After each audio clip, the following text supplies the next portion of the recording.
Your mom isn't dead. I found her at the landfill. The words hit like a gunshot. In the middle of the huge hall, where applause and clinking glasses had filled the air just moments earlier, a dead silence fell. Hundreds of eyes turned toward the boy in filthy clothes who had somehow slipped past security and reached the stage. But let's go back for a moment. Andrew Nolan stood on stage in a perfectly tailored suit worth several $1,000s. 32 years old, heir to a large fortune, the public face of a charity foundation, a man everyone in the city knew. The spotlights blinded him, cameras were filming, journalists were recording every word. He had just finished a speech about solidarity and helping those in need. His delivery was perfect, polished, measured, with pauses in all the right places. The audience applauded. Rachel, his fiancée, smiled from the front row as if every word he spoke was her accomplishment too. A perfect picture for a perfect life. And then the noise began. First somewhere by the doors, security shouting, a scuffle, the sound of a chair falling over. Guests started turning around, whispering. Andrew squinted, trying to understand what was happening. And then a boy came flying down the red carpet, weaving between evening gowns and expensive suits. Barefoot, wearing a torn jacket, hands and face covered in dirt. Security guards chased him, but he was faster, quick, desperate, like a cornered animal with nothing to lose. He almost reached the stage when two guards finally grabbed his arms. And that's when he shouted those words across the entire hall. But before we go on, tell us in the comments where you're watching from. It's important for us to know how far our stories travel. The hall froze. Reporters swung their cameras toward the boy, flashes firing one after another. Guests exchanged glances, some pulled out their phones. Rachel was the first to react. She quickly stepped onto the stage, stood beside Andrew, took his arm, and whispered so quietly the microphones wouldn't catch it. Andrew, don't react. He's just a street beggar, he wants money. Smile, say it's a misunderstanding, and let security take him out. Her voice was steady, but her fingers dug painfully into his elbow. Andrew didn't move. He stared at the boy, held tightly by two large men, yet still struggling, still shouting. She sent me. She's alive. Listen to me. Take him out, Rachel ordered security. Right now. But suddenly the boy jerked hard, and something slipped from his hand. A small object rolled across the floor, glinted in the stage lights, and stopped at Andrew's feet. He bent down and picked it up. A rosary. Old wooden beads with a small silver cross. Andrew felt his breath catch. He knew this object. Knew it as well as his own hands. His mother had one just like it. She ran the beads through her fingers every evening as she sat by the piano. She prayed while he practiced scales. The soft clicking of wooden beads, the sound of his childhood. Rosaries like that are everywhere, Rachel whispered irritably. They sell them in every church. Don't make a scene, please. He didn't answer. He stepped off the stage and walked toward the boy. The guards looked at him questioningly. Let him go, Andrew said. But? I said let him go. The guards released him. The boy was breathing heavily but didn't run. He stood there, looking up at Andrew, not with fear, but with fierce determination. Where did you get this? Andrew asked, holding up the rosary. She gave it to me herself. She said you'd recognize it. She said you were Andrew, her son. The boy's voice trembled, but his words were clear. She lives at the landfill. On the outskirts. Everyone there knows her. She feeds the kids, heals the injured. Her name is Helen. Andrew felt the world tilt. Helen Nolan. His mother. The woman who died 4 months ago. There were documents, an official death certificate, an urn with ashes on the mantel in his office.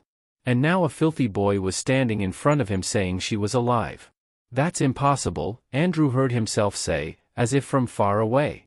My mother is dead. No, the boy shook his head. She's alive. She talks about you all the time. She says you're talented, that you play the piano, that she believes you'll find her one day.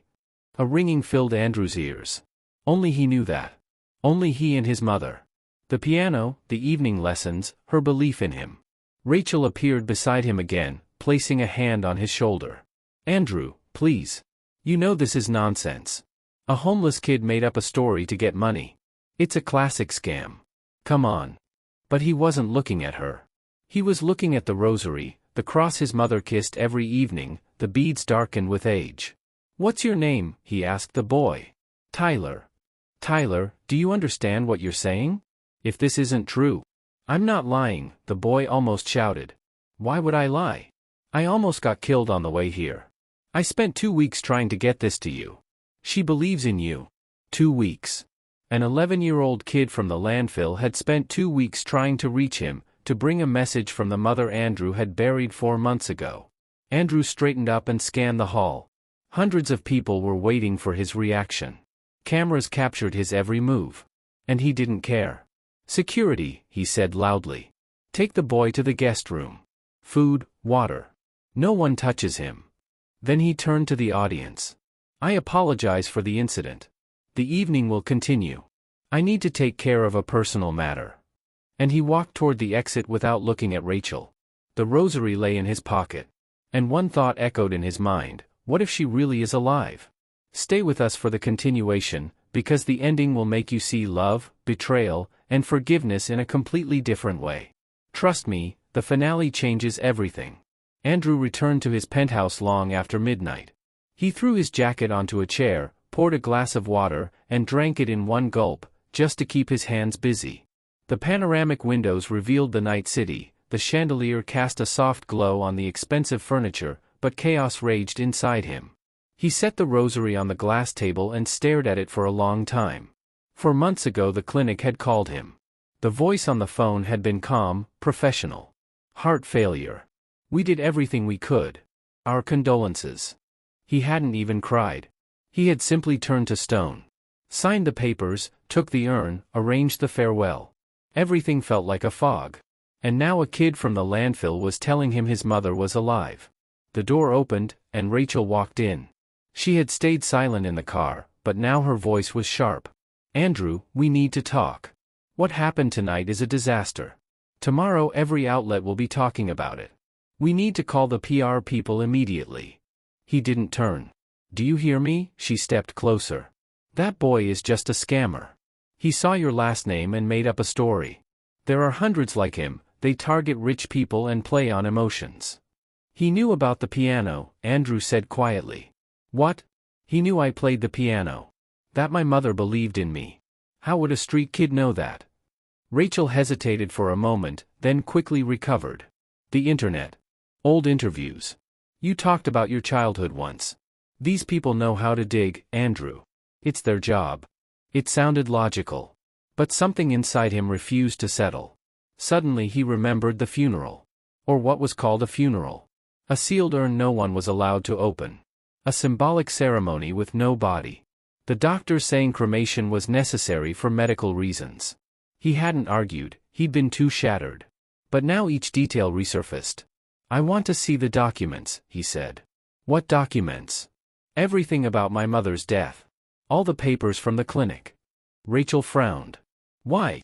Andrew, this isn't healthy. You're grieving, I get it, but digging into this. Where are they?" She sighed. "In the office. In the safe. But I really think." He was already heading to the office. The folder lay exactly where he had left it 4 months ago. He had never opened it since, couldn't bring himself to.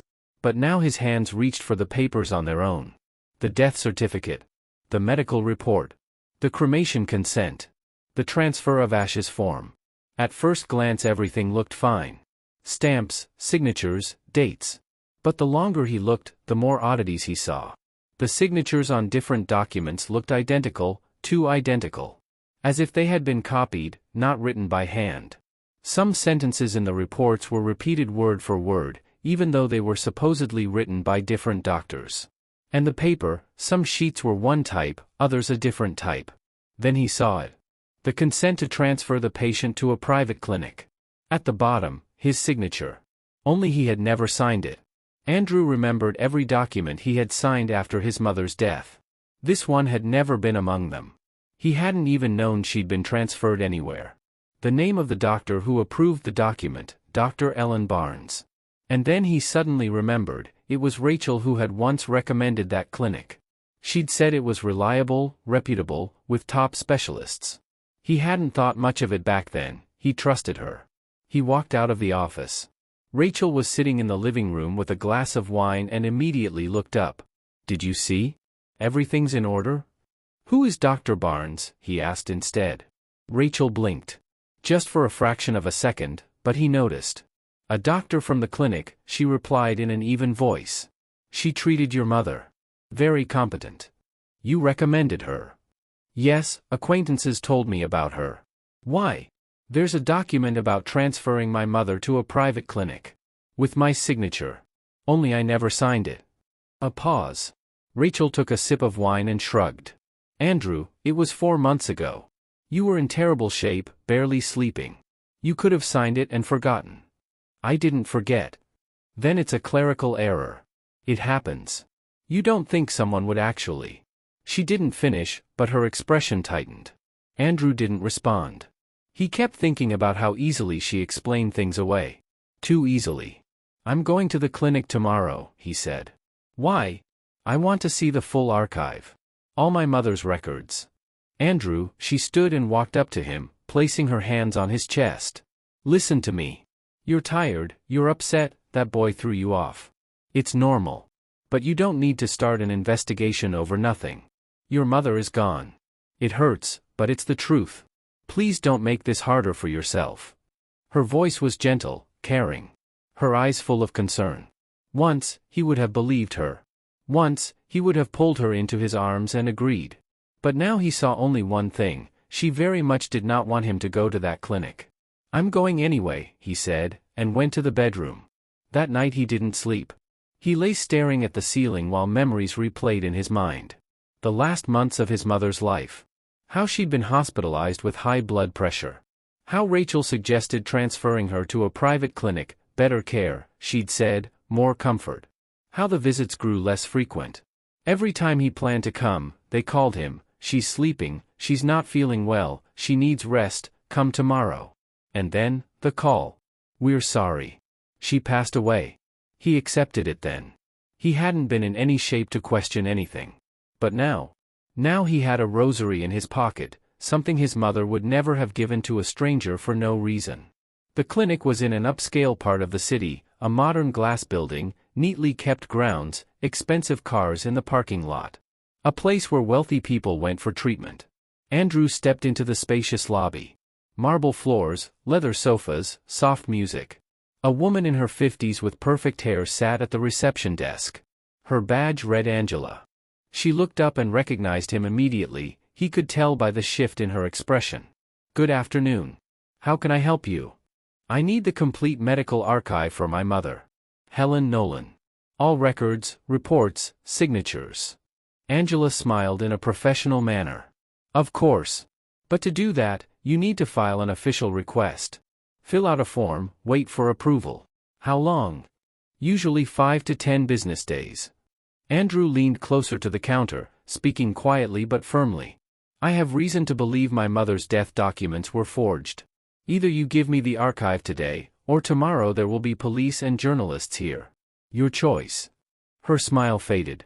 She reached for the phone. "One moment, I'll contact management." "I'll wait." He stepped toward the window and looked out at the parking lot. A few minutes later a young guy in medical scrubs approached him, thin, with a nervous look.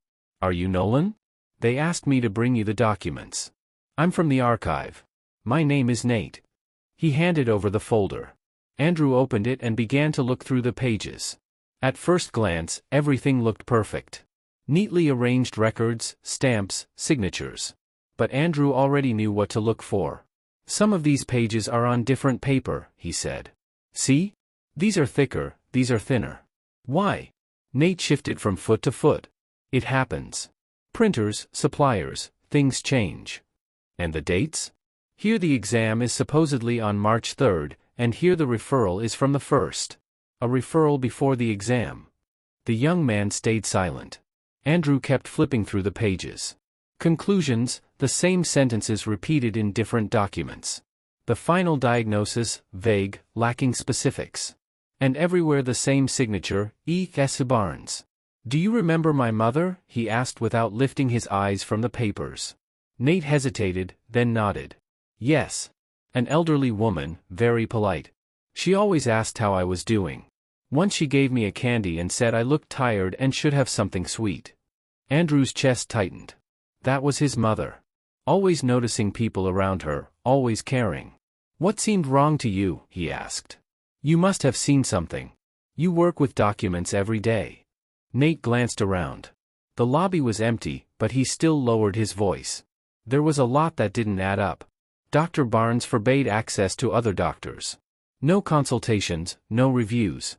Family visits were restricted, supposedly for medical reasons. But I'm her son. They told us you knew. That you requested fewer visits so she wouldn't be disturbed. A cold feeling spread inside Andrew. He had never asked for that. And what about the transfer? He asked. There's a consent form for a transfer to a private clinic. I didn't sign it. Now Nate looked visibly nervous. Look, I don't know the details. But there were rumors. That the final transfer was done with violations. That some electronic records were later deleted from the system. Deleted? We have a protocol, all changes to a medical file are logged. But for your mother, there are gaps. As if someone cleaned the data. Andrew closed the folder. Where is Dr. Barnes now? I don't know. She quit 2 months ago. People say she moved somewhere. Of course. Did the job and vanished. Nate, Andrew looked him in the eyes. Do you understand what you're telling me? If this is true, my mother didn't die. She was taken. Hidden. The documents were forged. The young man went pale. I'm not saying that's true. I'm saying things were strange. Very strange. But I just work in the archive, I can't. You've already helped, Andrew said. Thank you. He turned to leave, but Nate called after him. Wait.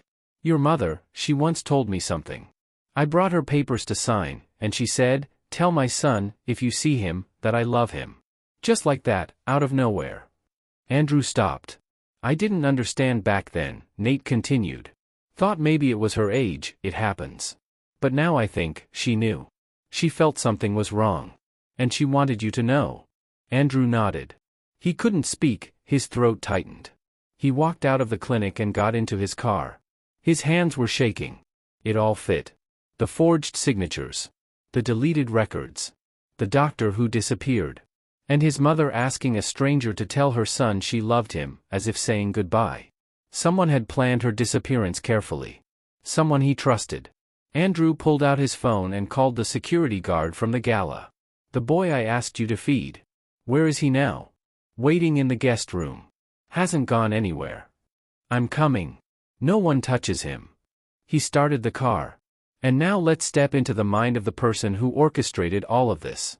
Rachel sat in her apartment staring at her phone. Andrew hadn't answered her calls for 3 hours. She knew he'd gone to the clinic, and the thought twisted something inside her. She poured herself some wine and walked to the window. The view of the night city, skyscraper lights, expensive cars below, all of it was supposed to become her life. Forever. When she met Andrew 2 years ago, she realized instantly, he was her chance. Handsome, wealthy, influential. And incredibly naive when it came to the people he loved. He trusted them blindly. Never checked, never doubted, never asked too many questions. The perfect target. But there was one obstacle.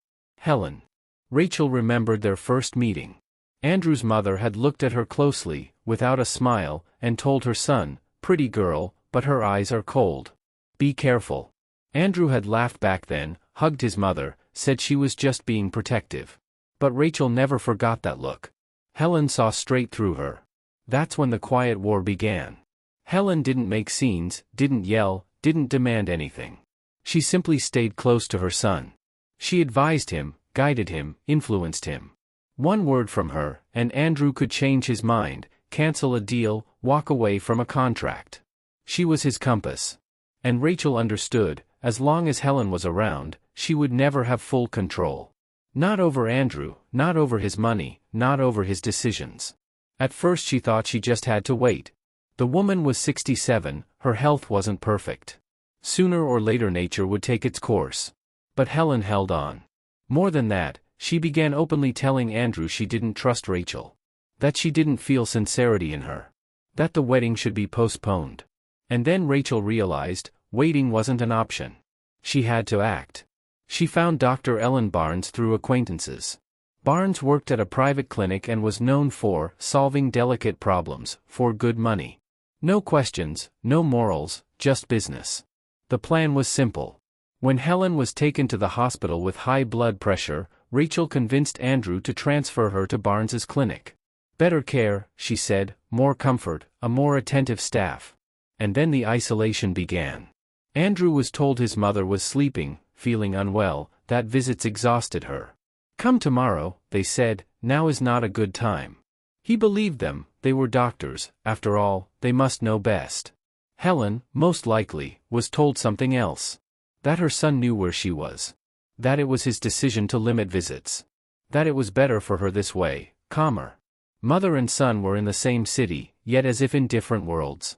Then Barnes made the next move. Death documents. Forged signatures. A fake cremation. An urn with no ashes inside. Rachel remembered that day. She had called Andrew herself and said, "Honey, I'm so sorry, the doctors just informed me." He came to the clinic with empty eyes, signed everything they put in front of him, took the urn. He didn't even ask why he couldn't see the body. He was too shattered. Perfect. But where had they taken Helen? Rachel didn't know the details and didn't want to know. Barnes had said the woman would be taken out of the city, placed somewhere no one would ever find her. That she was weak, would fade on her own, and the problem would resolve itself. Rachel didn't ask where. The only important thing was, Helen was out of Andrew's life. She convinced herself she was doing it for him. That his mother suffocated him, held him back, controlled every step. That without her he would be freer, happier. That she, Rachel, would give him what his mother never did, ease, passion, a life without constant judgment. But deep down she knew the truth. She did it out of fear and greed. Fear of losing Andrew. Greed for everything, his money, his status, his entire life. And for 4 months, everything went according to plan. Then a filthy boy burst into the charity gala with a rosary in his hand. Rachel took a sip of wine and winced. She had underestimated the old woman. Helen survived.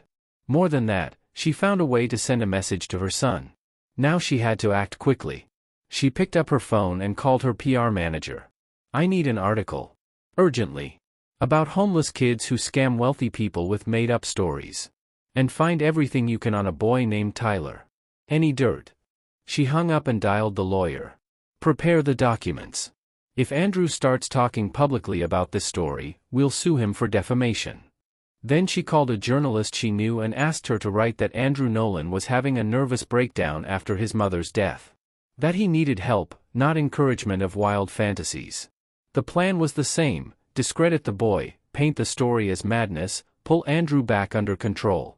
She finished her wine and looked at her reflection in the dark window. She'd gone too far to back out now. Meanwhile, Andrew arrived and entered the guest room where Tyler was waiting. The boy sat on the couch, a plate of food in front of him, almost untouched. "Why aren't you eating?" Andrew asked. Tyler shot him a wary look. "Thought you'd hand me over to the police. Or tell security to beat me up." "For what?" "For bursting in. For scaring your guests." Andrew sat down across from him. "Did you tell the truth?" "Yes." "Then you have nothing to be afraid of. Eat." The boy hesitated, then picked up a piece of bread and began chewing, fast, greedily, as if he hadn't eaten in days. He probably hadn't. Andrew waited until he finished, then asked, "Tell me everything. From the beginning. How you found her, what she said, where she lived." Tyler wiped his mouth with his sleeve and began speaking. He had lived at the landfill for 2 years, ever since his mother died of illness, and he'd never known his father. He survived however he could, collecting bottles, scrap metal, sometimes stealing food at the market. Dozens like him lived on the landfill. Kids, old people, homeless men and women. Everyone knew each other, but everyone was on their own. And then she appeared. "They brought her at night," Tyler said. "In a car. Dumped her and left. She was weak, barely standing. Wearing a blue scarf on her head. At first people avoided her. Thought she was sick, dangerous, a stranger. The landfill didn't like strangers. But then she started doing strange things. She shared her food even though she herself was starving. Boiled water even though it took her last bit of strength. When one of the kids got hurt, she washed the wound, wrapped it in cloth, found some herbs to keep it from getting infected. She knew what she was doing, Tyler said. Like she'd been a doctor or a teacher. Not like us. Little by little, the kids began gravitating toward her. She fed them first, kept only crumbs for herself. Told them stories before bed. Taught letters to those who wanted to learn. They started calling her by name, Helen. And they said it with respect. She talked about you all the time, Tyler looked at Andrew. Every day. She said she had a son. Said he was talented, played the piano. That she'd been a strict mother but always loved you. She said, he's good, he'll find me, I believe it. Andrew listened and felt something tear inside. His mother, a woman who had spent her life teaching children music, who never lacked anything, had lived on a landfill. Starved. Froze. And still cared for other people's children. And all that time he'd sat in his penthouse thinking she was dead. Why didn't she leave, he asked. Why didn't she ask for help, didn't go to the police? Tyler shook his head. She was really weak. The first week she barely got up. And then, she said she didn't want to be a burden. Said if her son found out where she was, he'd feel ashamed. She wanted you to find her yourself. By your own choice. By his own choice. His mother had always been like that, proud, independent. Never asked for help even when she needed it. And even on the landfill, she stayed true to herself. What happened next? Andrew asked. Why did you come to me? Tyler looked down. She got really bad. Stopped getting up. I went to get food, came back, and she was gone. Just her scarf on the ground and the rosary. Where did she go? I don't know. Others said a car came at night. Men took her, called her by name. She didn't fight. So someone knew where she was. Someone had been watching. Did she say anything to you?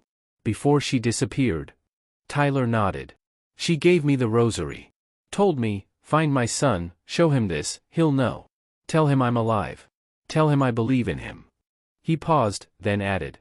I looked for you for 2 weeks. Found out you're rich, that there would be a party. Tried to get inside, security didn't let me.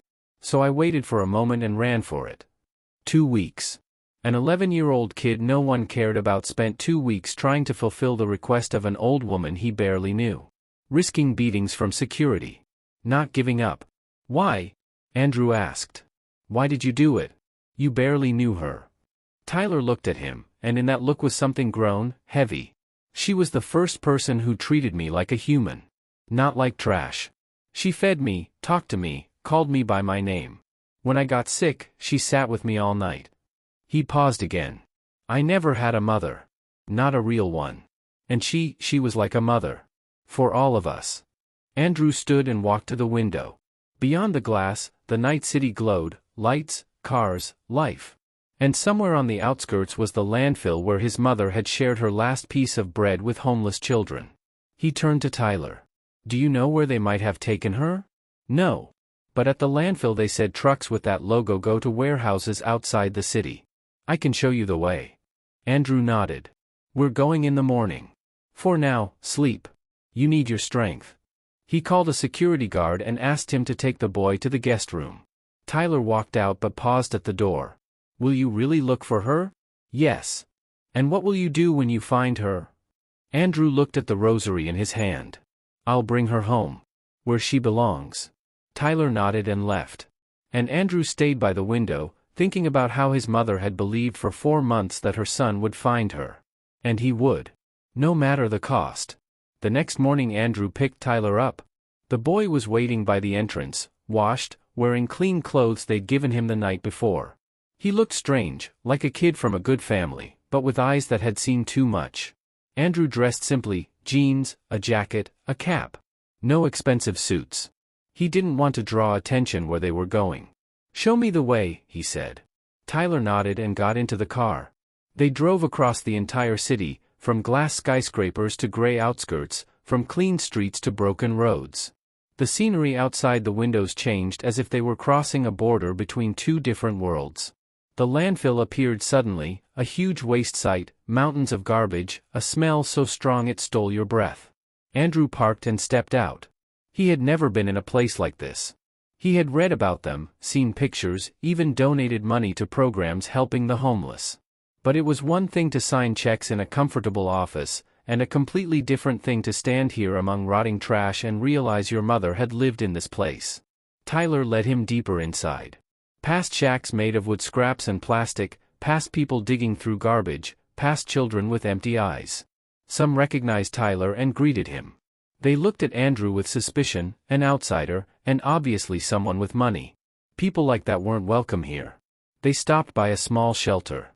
Under it sat several people, an old man, a middle-aged woman, 2 teenagers. "These are Helen's friends," Tyler said. They knew her. Andrew stepped closer. "I'm her son. Andrew. I need to know what happened to her." The old man looked at him for a long time. "Her son, huh? She talked about you a lot. Every day. Where is she now?" "We don't know. They took her. A truck came at night, loaded her in, and left." The woman added. "She was really weak. Barely stood up. We thought maybe they were taking her to a hospital. But who would take a homeless old woman to a hospital?" Andrew clenched his fists. "The truck, what kind was it? Did you notice anything?" The old man shook his head. "It was dark. But there was something written on the side. Some logo." Tyler said it looked like the ones from the industrial area. Tyler nodded. "I've seen those trucks before. They take supplies to warehouses outside the city. I can show you." Andrew turned to him. "Then let's go." But the woman stopped him. "Wait. Take this." She held out a piece of blue fabric, the same scarf his mother had worn. "She left it here. Or dropped it when they took her. We kept it." Andrew took the scarf. The fabric was dirty, faded, but he remembered the color. His mother loved blue, said it calmed her. "Thank you," he said quietly. They returned to the car and drove toward the industrial area. Tyler stared out the window, scanning for the right logo. Gray warehouses stretched one after another, identical, lifeless. "That one," the boy suddenly said. "See the writing? It was the same on the truck." Andrew stopped. The warehouse looked half abandoned, peeling paint, rusty gates, broken windows. But a truck was parked by the entrance, so someone had to be inside. They got out and approached the gates. Andrew spotted a small piece of blue fabric on the ground, the same as the scarf. Another confirmation. He pushed the door open. Inside, it was dark and empty, old furniture, boxes, dust. In the corner, someone was sweeping the floor. The woman turned at the sound. Around 35, tired face, work clothes. "Who are you?" she asked cautiously. "My name is Andrew Nolan. I'm looking for my mother. She may have been brought here a few days ago." An elderly woman, very weak, wearing a light blue scarf. "Her name is Helen." The woman set the broom aside. Her expression changed, she clearly knew something. "Are you Grace?" Tyler suddenly asked. She nodded. "How do you know that?" "Helen told me. She said there was a kind woman here named Grace." Grace hesitated, then sighed. "Yes, they brought her here. A few days ago. 2 men, I'd never seen them before. They said she was getting in someone's way, that she needed to be hidden for a while." "Hidden?" Andrew stepped toward her. "What does that mean?" "I don't know the details." Grace raised her hands. "I just work here. They told me to look after her for a couple of days, so I did." "How was she? What did she say?" Grace lowered her eyes. "She wasn't well. Weak, barely eating. I brought her water, bread, a blanket. She kept refusing everything, saying she didn't want to take up space, didn't want to be a burden." Andrew's chest tightened. Even here, practically imprisoned, his mother had been thinking of others. "Did she say anything about me?" Grace nodded. "She talked only about you. Said her son was a good man. Talented. That she didn't want you to see her like that and think she was a burden." Andrew turned away. He couldn't look Grace in the eyes, afraid he might fall apart. His mother thought he knew where she was. Thought it was his decision to keep her here. And she stayed silent so she wouldn't get in his way. "Where did they take her?" he asked without turning back. "I'm not sure. I heard the men mention some kind of small private senior home in the south. Small place, private. That's all I know." Andrew faced her again. "You helped her." "Thank you." Grace shook her head. "I didn't help much. But she left something for you." She walked to the table, pulled an old drawer open, and took out a folded sheet of paper. She handed it to Andrew. He unfolded it and saw a drawing. Pencil, uneven lines, a piano. And a note at the bottom, for the day you come back. Andrew stood there staring at the drawing. His hands trembled. His mother had believed. Even here, in this dusty warehouse, weak and sick, she believed he would find her. He folded the paper and slipped it into his pocket. "Let's go," he said to Tyler. "We're heading south." While Andrew and Tyler were driving around warehouses and the landfill, Rachel wasn't sitting idle. She understood, time was running out. If Andrew found his mother alive, everything would collapse. Her life, her plans, her future. She needed to act first. Her first step was calling her PR agent, Mark, a slick man who could turn truth into lies and lies into news. "I need an article," she said. "Today. About how homeless kids scam wealthy people. They make up stories, play on pity, extort money." "Specific case?" Mark asked. "The charity gala. A street kid burst in, screamed something ridiculous. Write that this is a classic scam. And dig something up on him, maybe he's been caught stealing, maybe he's scammed someone before." "Got it. I'll take care of it." 3 hours later, several online outlets published articles. The headline screamed, "Street Kids, the new face of fraud, how homeless minors fool the rich, scandal at charity event, con artist or victim." The articles didn't use names, but the hints were obvious. A street boy had invented a story to get money from a well-known philanthropist. Maybe someone had put him up to it. Maybe it was part of a larger scheme. Rachel read it all and smiled. The first step was done. The second step involved the lawyers. She called Mr. Reed, Andrew's attorney, the very one she had once recommended to him herself. "I need your help," she said. "Andrew is in a very unstable state right now. After his mother's death, he never recovered, and this incident at the gala completely unbalanced him." "What exactly are you suggesting?" the attorney asked. "If he starts making public accusations without evidence, it could be considered defamation. I want you to warn him. Gently, like a friend. Explain that such statements can have legal consequences." The attorney paused. "You want me to threaten my own client?" "I want you to protect him. From himself." She hung up and dialed the next number, a familiar journalist from the Society column. "Sweetheart, I've got an exclusive for you. Andrew Nolan is going through a serious crisis. After his mother's death, he's become unstable, suspicious, seeing conspiracies where there are none. Doctors say it's post-traumatic stress. Write about it delicately, with sympathy. As if, poor man, lost his mother, can't cope with the grief." "Is that true?" the journalist asked. "This is about caring for the man I love," Rachel replied. By the evening, new articles appeared online. Now they were about Andrew himself. The headline sounded sympathetic, but the message was clear: the man was not in his right mind, he needed help, and his words couldn't be trusted. Rachel sat in her apartment scrolling through the publications. Everything was going according to plan.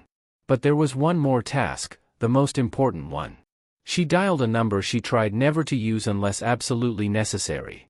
After several rings, a woman answered. "I'm listening." "Dr. Ellen Barnes, it's Rachel." A pause on the other end. "I thought we agreed never to contact each other again," the voice said coldly. "The situation has changed." Andrew started digging. He was at the private clinic, demanding documents. And? He found something. Or he will. "Did you cover everything properly?" Another pause. "I did my job. If something surfaced, that's not my problem." "That's our problem," Rachel raised her voice. "If he uncovers the truth, we both go to prison. Do you understand that?" "I understand that I was paid for a service and owe you nothing else. Handle it yourself." The line went dead. Rachel threw the phone onto the couch. Her hands were shaking. Barnes had abandoned her. Did the job, took the money, disappeared. And if the police started investigating, she'd be the first to turn on the client to save herself. She needed a new plan. A more radical one. Rachel poured herself a glass of wine and started thinking. Discrediting the boy, good, but not enough. Andrew believed him, and online articles wouldn't change that. Pressuring him through lawyers, possible, but Andrew was stubborn. Threats would only make him angrier. Painting him as unstable, that was working, but too slowly. And she was out of time. There was only one option left. Find Helen before Andrew did. And make sure no one ever found her again. Rachel finished her wine. Her hands no longer trembled. She had risked too much. Gone too far.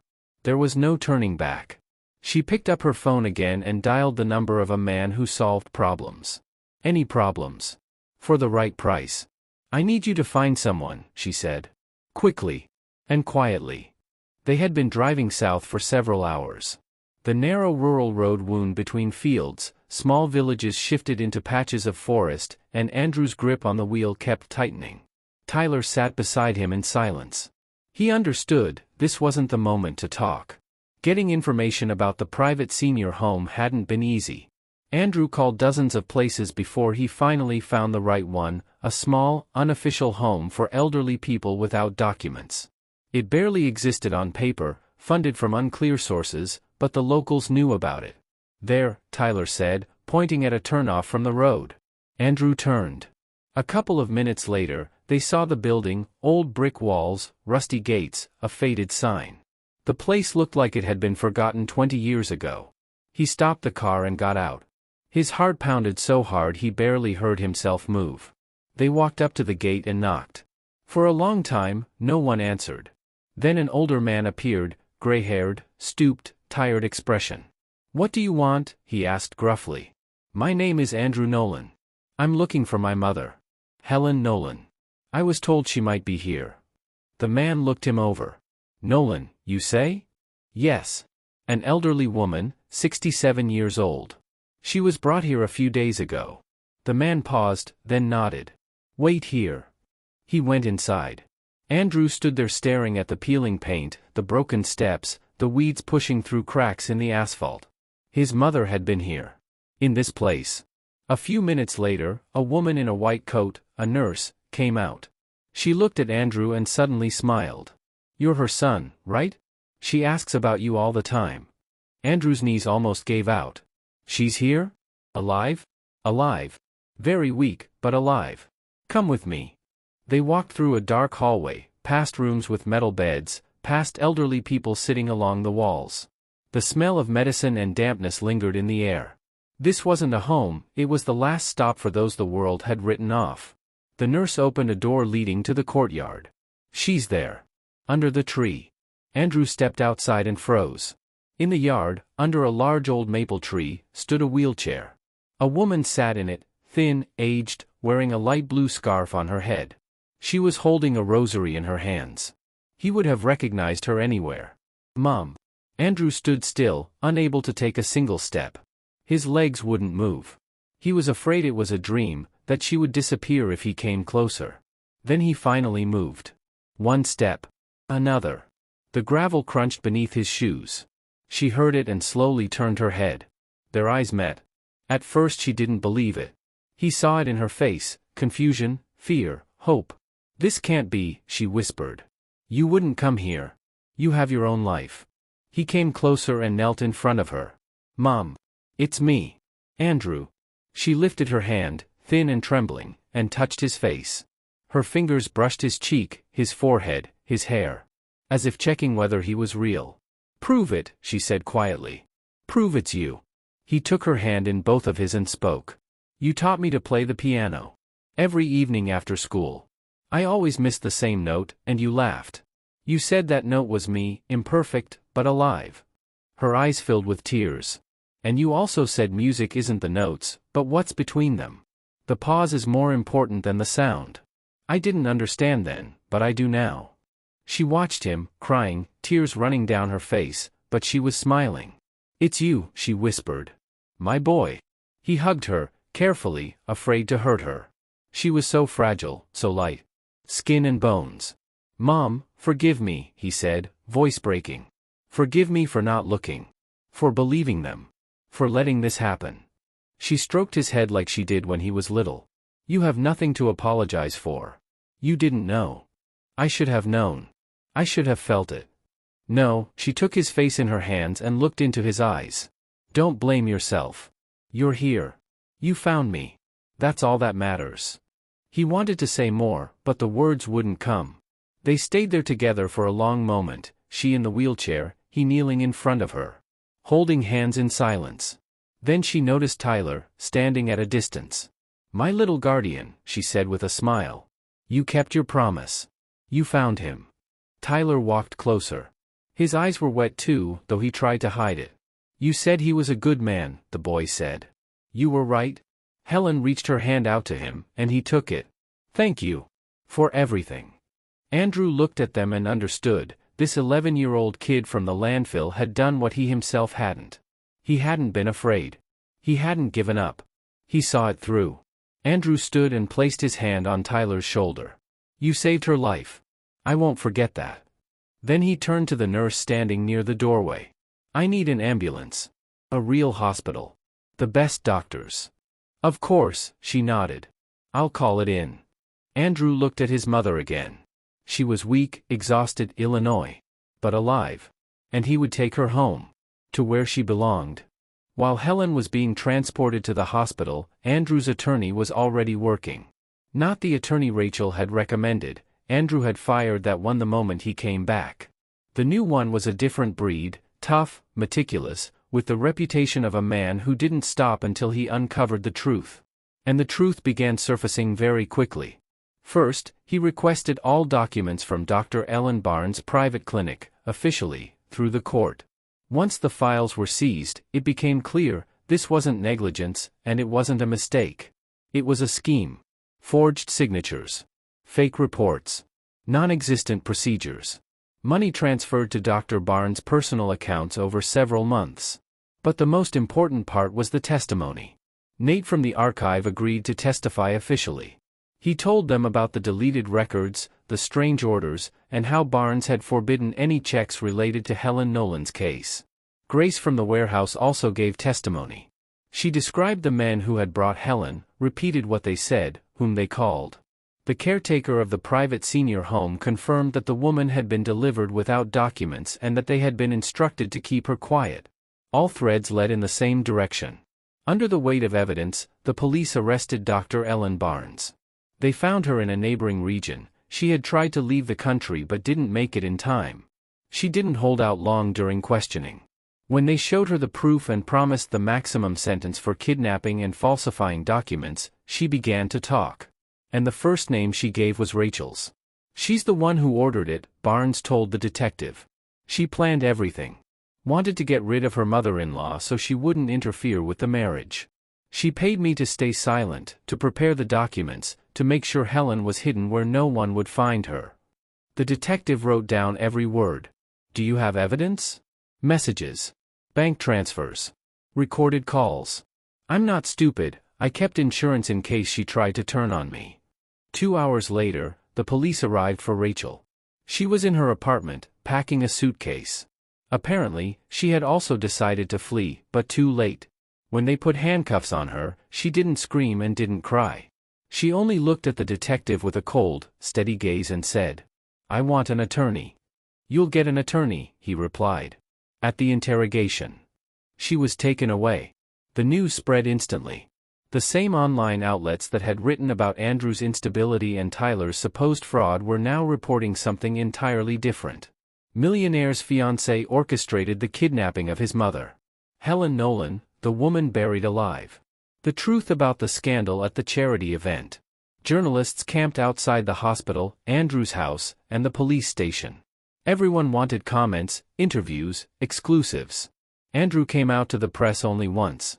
He stood on the hospital steps, pale, tired, but calm. "I have one statement," he said. "My mother is alive. That's what matters. Everything else is for the justice system to decide. I'm not seeking revenge. I want the truth to be called the truth." They asked him about Rachel. No comment. They asked him about Tyler. "That boy saved my mother's life. Without him, I would never have found her. He's a hero." They asked what would happen next. "Next, I'll take care of my mom. And I'll try to fix what can still be fixed." He turned and walked back inside the hospital. Rachel sat in a holding cell awaiting trial. She was facing charges of kidnapping, document forgery, fraud, and several additional counts that kept appearing as the investigation unfolded. Her attorney tried to build a defense around the idea that she hadn't physically harmed Helen, that the woman had been alive and receiving care. But even he knew how pathetic that sounded. Public opinion was unanimous. People wrote comments, discussed the case online, demanded the maximum sentence. The story of an elderly woman thrown away by her son's fiancé, just to get him for herself, struck a deep nerve. Many began thinking about their own mothers. Calling them, texting them, apologizing for neglect. Some reconciled after years of conflict. Some said, for the first time in a long time, "Mom, I love you." Helen's story became more than a news item. It became a reminder. And Helen herself lay in a clean hospital room, on white sheets, staring out the window. Beside her sat Andrew, holding her hand. "So much fuss because of me," she said quietly. "You deserve it." "I deserve nothing. I just wanted to live long enough to see you again." He squeezed her hand. "Now you'll see me every day." She smiled, weakly, but sincerely. "Promise?" "I promise." The sun was setting outside the window. The hospital room felt calm and quiet. For the first time in 4 months, Andrew felt like he could breathe. Helen spent 3 weeks in the hospital. The doctors said it was exhaustion, dehydration, heart issues. But she was stronger than she looked. Every day she got a little better. Andrew came every morning and left late at night. He sat beside her, read to her, told her the news. Sometimes they simply held hands in silence and watched the sky outside. Tyler came too. He brought drawings he made himself, crooked houses, trees, suns.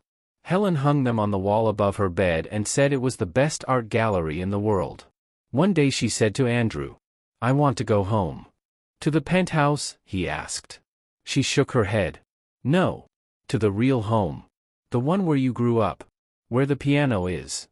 Andrew hadn't been there in years. After his father's death, he moved out and shut the old house down. He couldn't bear being inside, too many memories. But now he realized she was right. The penthouse was a display case, not a home. She needed a place where she would feel alive. He went there the next day. The house stood on the edge of town, in a quiet neighborhood. An overgrown yard, peeling paint on the walls, dusty windows. Inside, everything was exactly as he left it, furniture under covers, books on the shelves, and the piano in the living room. The same one where he had learned to play. Andrew ran his hand across the keys. The instrument was out of tune, a few keys stuck. But he remembered every note he had ever played there. And that's when the idea came to him. He wouldn't just repair the house. He would turn it into a place that helped those the world had thrown away, kids from the landfill, homeless seniors, people without documents or hope. A place where love didn't ask where you came from. Hope House. In honor of his mother. And of what she always believed in. Work began a week later. Andrew hired contractors, but quickly realized it wasn't enough. The house had to be restored by people who understood why it was being rebuilt. He went to the landfill and invited those who had known Helen. Then he went to the senior home. Then to neighbors who remembered their family. People came and worked, some for pay, some just because. They cleaned rooms, fixed the roof, painted the walls. They carried out old junk and planted flowers in the yard. Helen was brought there when the major work was finished. She sat in her wheelchair in the middle of the living room, her eyes wet as she looked around. "You did this," she whispered. "We did this," Andrew replied. She immediately started giving orders, from her wheelchair, pointing where everything should go.